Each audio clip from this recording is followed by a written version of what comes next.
So today I was reminded of one of my number one rules of freelancing and how it's helped me grow as a freelancer and work with amazing clients. And I was reminded of what that lesson was today. So I'm working with this really amazing mental health app, and I've been writing content for them and kind of creating lessons because they're making content about helping people get over social anxiety. And I'm somebody who is an introvert, and while I don't consider myself socially anxious, what I was working on today was helping with this article about social anxiety in the pandemic. And the pandemic has caused us to really see social interactions differently. We've been dealing with so much stress and chaos, and we've been conditioned in the last 2 years to always stay 6 feet away from people, to worry about, transmitting a disease. And I have an autoimmune condition, so I'm immunocompromised. So things have been stressful.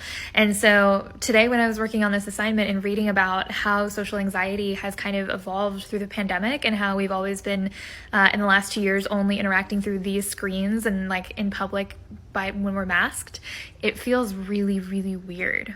So the lesson that I was reminded of today is that when you're freelancing, it's really important that you're finding projects that you care deeply about. This project I am so invested in. I'm so excited for the app to launch. I'll share it with you guys if once it's live.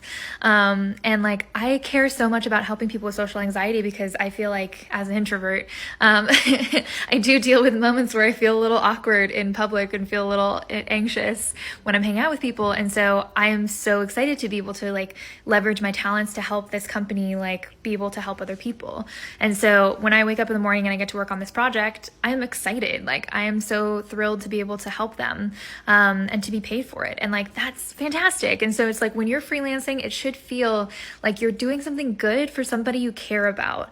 Even if it's a professional relationship, you should still really want to help the other person in that company and be a important part of their team, because that will make you feel excited to get out of the bed in the morning.